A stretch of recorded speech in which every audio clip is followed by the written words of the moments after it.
அது எப்படி ஹீரோவை நாம சும்மா விட முடியுமா? அடுத்ததாக நாம் பேச அழைக்கிறோம். திறமை என்பது தேடலில் இல்லை, உங்கள் முயற்சியில் வியர்வையில் இருக்கிறது. அந்த முயற்சி 300 வரை சென்றிருக்கிறது, படங்கள் பல வென்றிருக்கிறது. தோற்றத்தில் சாதாரணமாக தெரிந்தாலும் கொடுக்கும் கதாபாத்திரத்தை கண்கசமாகி நம்மை சிரிக்க வைப்பதில் இவரே சரித்திரம். முகத்தை அசைத்தால் சிரிப்பு வெடிக்கும், அவர் மௌனமாக இருந்தால் கதையே முடிக்கும். காமெடி தளத்தில் தனித்த பாதை, தமிழ் சினிமா கொண்டாடும் புதிய கதை நாயகன். கதை நாயகர்களுக்கு இணையாக திரையில் இவருக்கென ரசிகர்கள் கூட்டம். காலம் ஒருவனை சோதிக்கும் போது அவன் துவண்டு விடாமல் சிரித்தால் அந்த சிரிப்பு வரலாறாகும். அப்படி ஒரு வரலாறு யோகி 300. அர்ஜுனன் பேர் 10. உங்களை பேச இனி பத்தாது. அழைக்கிறோம் கதை நாயகன் யோகி பாபு அவர்களை.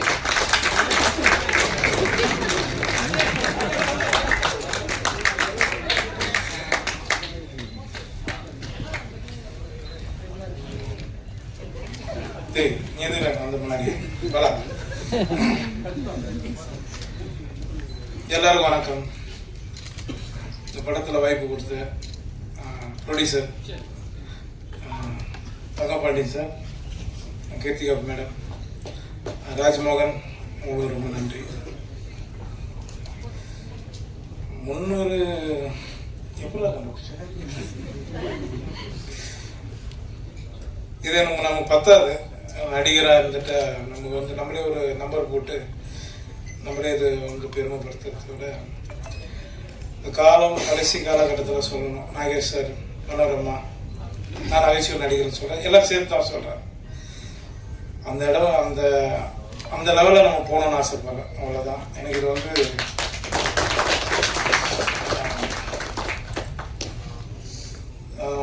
சென்றாயன், ரொம்ப நன்றி. என் சீன் அழுகுற மாதிரி நான் எதுவுமே பண்ணல. ஆனால் சரி பார்க்கலாம், வச்சிருக்கேன் நான் எடிட்டில். அடுத்து மைனா, ரொம்ப நன்றி.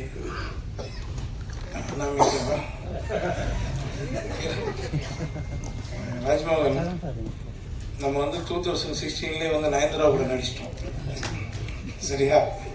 எந்த ஹீரோனி நடிக்கலாம், நம்மளை அதை பற்றி கவலை இல்லை. கதை தானே நமக்கு முக்கியம். சரிங்களா? ரொம்ப நன்றி நீங்கள் என் கூட நடிச்சதுக்கு. இமான் சார் பற்றி சொன்னோன்னா, அவர் பயங்கரமாக என்ன பாராட்டினாரு. நான் உண்மையிலே சொல்கிறேன், அவர் எனக்கு ரொம்ப பிடிச்ச ஒரு மியூசிக் டைரக்டர். ஏன்னா நாங்கள் வந்து பிரபு சலமான் சார் படம் பண்ணிகிட்ருக்கோம். அப்போது மேம்போ படத்தில் வந்து அதிகமாக பிரபு சலமான் சார் வந்து நானும் அவரும் உங்களை பற்றி தான் சார் நிறைய பேசிகிட்டு இருக்கோம். ஏன்னா அந்த அளவுக்கு உங்களை பற்றி ரொம்ப பெருமையாக சொல்லுவார். நானும் உங்க கூட பேசிகிட்டு இருக்கேன், பழகிட்டு இருக்கேன். கண்டினியூவாக எல்லா படங்கள்லையும் என்னோட லீடு படங்களையும் நான் உங்ககிட்ட கொடுக்கணும்னு ஆசைப்படுறேன் சார். கண்டிப்பாக நீங்கள் பண்ணி கொடுங்க சார். ஏன்னா நான் இந்த படத்துக்கு ரிக்வஸ்ட் பண்ணேன், அவர்கிட்ட ஒரு சின்ன விஷயத்த ஹெல்ப் பண்ணார். ரொம்ப நன்றி சார். இப்போ காலி ஏன் போஸ்டர் மாதிரியே வச்சுருக்கிற மூஞ்சி வந்துச்சா? காலி வெங்கட் எனக்கு ஒரு நல்ல நண்பர், சொன்னோடனே வந்துட்டாப்புல, வந்து பண்ணிடலாம் அப்படின்னாரு. அதுக்கப்புறமா அவர் படத்துலேயும் இப்போ ஒரு நண்பர் கேட்டிருக்காரு, நீங்கள் ஹீரோ பண்ணுற படத்தை. கண்டிப்பாக நான் வரும் காலி, 2 சீனாக இருந்தாலும் பண்ணி கொடுத்துருவோம். நெத்தினா நம்ம எதிர்பார்த்துட்டு இருக்கோம். ரொம்ப நன்றி இங்கே வந்ததுக்கு, ஆடியோ ஃபங்க்ஷன் வந்ததுக்கு. லிரிக்ஸ் ரைட்டர் அப்புறம் நேதா சார் ரொம்ப நன்றி. Madhan sir, Ramesh sir, Soundarya madam, என்னோட நண்பர் பொம்மநாயகி டைரக்டர் சார், ரொம்ப நன்றி. கேமராமேன் பிரதீப், எல்லாரும் ரொம்ப நன்றி. நான் இன்னைக்கு கொஞ்சம் இதோட எல்லா மேடையும் கொஞ்சம் தான் பேசி இறங்கிடுவேன். சரி, கொஞ்சம் அப்படி பேசுகிறேன், கொஞ்சம் டயர்டாக இருப்பீங்க எல்லாரும். ராஜ்மோகன் வந்து எனக்கு ராஜபாட்டிலேருந்து எனக்கு நல்லா பழக்கம், கிளப்போட இருந்துச்சு. அதுக்கு முன்னாடி நான் அவர் அண்ணா சுப்பிரமணிய சிவண்ணா சொன்ன மாதிரியே வந்து ஒரு ஆற்காடு பக்கத்தில் ஒரு கிராமம். அந்த கிராமத்தில் எங்கள் தாத்தாவோட பூர்வீகம். நாங்கள் பிறந்ததெல்லாம் எல்லாமே சென்னை வசி தான். நாங்கள் எல்லாமே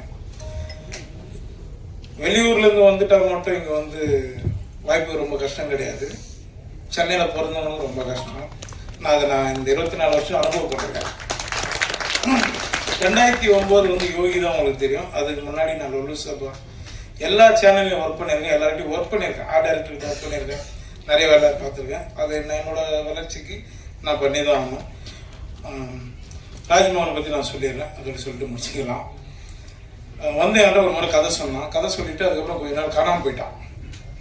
இப்போ நான் என்னோட ஆஃபீஸில் உட்காந்துக்கும் போது என்னோட ராஜ்மோகன் ஞாபகம் வந்தது எனக்கு.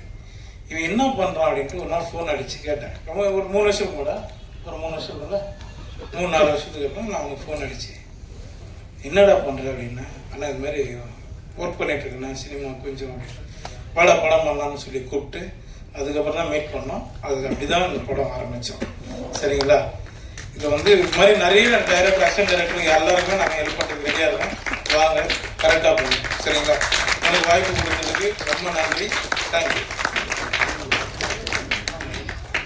படங்கள்ல நடிச்சிருக்கீங்க. நீங்க நடிக்காத நடிகர்கள், சேர்ந்து நடிக்காத நடிகர்கள் யாரும் இருக்காங்களா? யார் கூட சேர்ந்து நடிக்கணும்னு ஆசைப்படுறீங்க? உங்க கூட சேர்ந்து தான் நடிக்கணும்.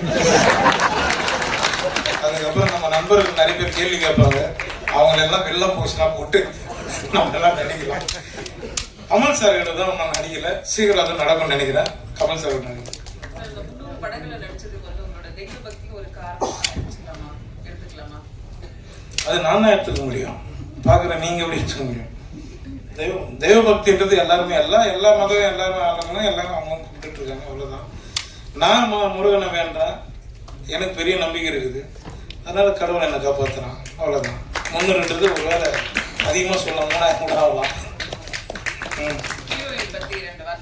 ஹீரோனி தான் சிவிட்டி ரிவிட்டு போயிட்டாங்க அப்படின்னா ஹீரோனிக்கு எனக்கு என்னங்க இருக்குது? நான் என்னங்கன்னா நான் எந்த பிரேமில் நின்னாலும், இப்போ நான் என் தம்பி ஷான் சொன்ன மாதிரி தான், எந்த பிரேமில் நின்னாலுமே எனக்கு காமெடினா தான் முதல்ல நான் முகத்தை காட்டிடுவேன். ஏன்னா அந்த காமெடி தான் எனக்கு சோறு போட்டுருக்குது இன்றைக்கும். அதனால லீடு கதைக்கு நீங்கள் யூஸ் பண்ணீங்க, காமெடினாலும் என் வாழ்க்கையை நான் ஓட்டுறேன். அவ்வளோதான். சரிண்ணா மேடம், வேலைக்கு சொல்லலாம். படங்கள் வரைக்கும் கொண்டு வந்த உங்களோட ரசிகர்களுக்கு நீங்க என்ன சொல்லுங்க?